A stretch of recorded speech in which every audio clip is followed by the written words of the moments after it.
આજે તો સવારમાં મારો ભત્રીજો બિસ્કિટ લેવા આવ્યો તો દઈ દીધા એને બિસ્કિટ. कौन है ये लोग? જય ખોડિયારમાં જય માતા, સ્વાગત છે આજના મિનિટમાં. સવારનો નાસ્તો કર્યા વગર નીકળી ગયો તો હું માતાજીના મંદિરે, કેમ કે મારે એમરજન્સી કામ આવી ગયું હતું ને પછી હું જતો તો માતાજીના મંદિરે. તથા રસ્તામાં સુંદરિયા બાપા મહાદેવ અને વાસરા બાપાના મંદિરે હું ચાલુ ગાડીએ દર્શન કરી લીધા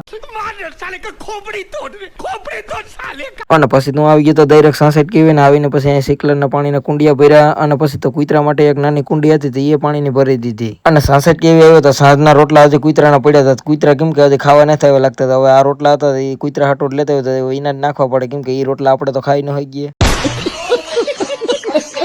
અને પછી હું પૂકી ગયો માતાજીના મંદિરે અને શિવમ બાપુ ને અંકિત બે આવી ગયા હતા. એ બે નેવી રીના હતા.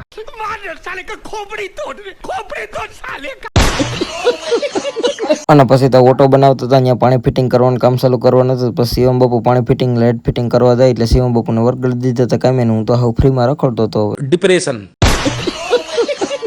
અને પછી પાણી ફિટિંગ નું કામ પૂરું કરીને નીકળી ગયા ત્રણેય ગામમાં, કેમ કે હવે ભૂખ લાગી અમને.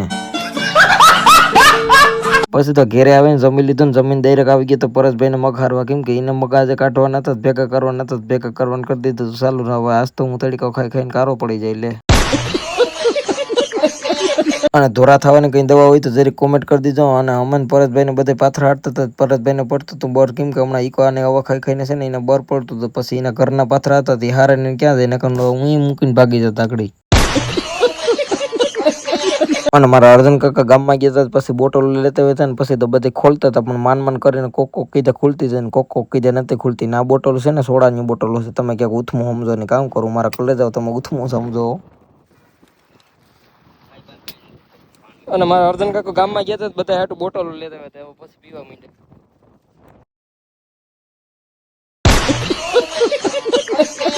અને માતાજીના મંદિરે ધ્રાબો કરવો હતો. પછી સાગર શિવમ બાપુ હું અમે ત્રણે નીકળી ગયા માતાજીના મંદિરે. અને અમે બધા મિત્રો માતાજીના મંદિરે પૂગી ગયા હતા. ને પછી ત્યાં ધ્રાબો કરીને ગયો ને મારા રમેશભાઈ ને વિજય કાકા ને એ બધા હતા ને મનસુખભાઈ તો મિલર ફ્રીમાં આપી દીધું હતું ભાઈ. અને ધ્રાબો થઈ ગયા પછી એક રિક્ષા રેતી ને 4 થેલી સિમેન્ટ. હવે આ ક્યાંય ઉપયોગ કરવાનો છે યુટ્યુબ માં ફૂલ આવી ગયો. અને પછી હું ઘેર આવી ગયો ને અમે બધા જમી લીધું હતું. મારા મમ્મી ઠામ ઉટકતા હતા કે તું નવી હોય તો મને ઠામ વિચારવા લાગી કે આખા ગામના કામ કરવા હતા.